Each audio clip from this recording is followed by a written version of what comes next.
Hello everyone, my name is Waad Al-Kateab and I'm a Syrian filmmaker and also I'm an activist. My film For Sama was made during 5 years of the revolution in Syria, Aleppo, and it showed just the reality of our life there and some of the crimes that was committed by the Syrian regime and Russian forces. I'm so happy today that Forsama was chosen to be part of the Raising Up for Human Dignity film series. And thank you so much for the Never Again coalition for inviting me to be part of this. And at the same time, I'm very sorry that I can't be there, but for once the time difference is too much. And for a mom of two little daughters working from home, it's really like disaster what's happening now.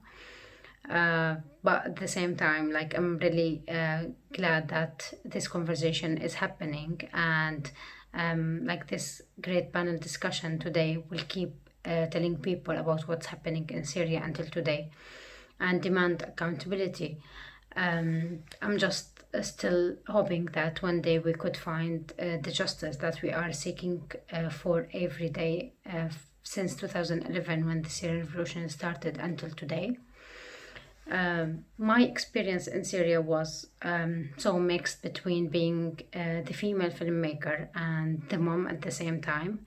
And both these roles were having so much challenging, totally different from each other, but also at the same time, it was just being faced like the same community and the same fears a minute by a minute that I will lose myself or I will lose my daughter or my husband. And to be one of that community, like trying to create that hope every day, to keep going and keep finding a reason for what you are working on and how you need to keep your camera being recorded every second, and at the same time you feel that struggle between you and yourself that maybe will not change anything. At the same time, there's part of the community where they are really not respect or appreciate or even like recognize how important is it to document and to like save all these war crimes. From one point of view, which I totally understand because sometimes I was feeling the same, and that's minutes while I was behind the camera and while I'm like filming a boy who's like almost dying or the very bad injured patient in the hospital. I was always like asking myself why I'm doing this. Is it really will change something, or is it just will be another clip will be in my archive? And that's what people there think about what we were doing as filmmakers.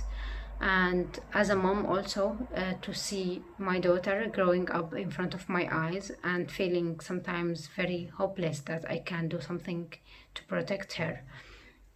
But also I need to try to keep going and try create that hope to look around me and see the other kids who's living there or the other families and smile and pretend that everything will be fine and we just need to do what we really believe in. The decision about staying there or leaving, it was something we've never were like thinking right about that. The only thing we wanted as like Syrian people to stay at like in our houses and in our country, trying to fight for our rights and freedom and dignity. And that's what the Syrian Revolution that's why the Syrian Revolution started in 2011, and that's why we were trying to keep that belief in ourselves all the time that whatever the price was now, but this is all will be for a free country.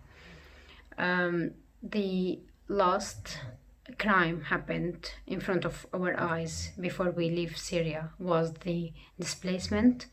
And for so many people they were like really happy that we are like safe, and we felt that too, but at the same time there was something we could never forget, that we were forced to flee out of our country, and we were pushed to leave our homes and our cities. And that wasn't happening just in Aleppo, that happened also in another 4 cities at least. And that's what we hope one day we could have from accountability, and when justice will happen is really to put every person who committed any crimes in Syria under accountability. After Forsama was released, and with the amazing reaction and response from the people all over the world, we created an impact campaign called Action for Sama, and we were just trying to gather all the amazing response and the anger that people feel sometimes, the sadness that they feel, and the hopeless they could feel after watching the film. And some other people who felt strength, and they felt so strongly that they want to do something to Syria. And that's why Action for Sama started. So please join us in this, and check Action for Sama on social media and in our website. We can't do everything, but we can do just a very simple steps where it could help someone in Syria, or it could push more for accountability, or put the governments all over the world under more pressure to do something and to act to change and end the suffering of the Syrian people. Thank you so much again, and I wish every one of you will stay safe. And sorry again for not being with you, and thank you so much all.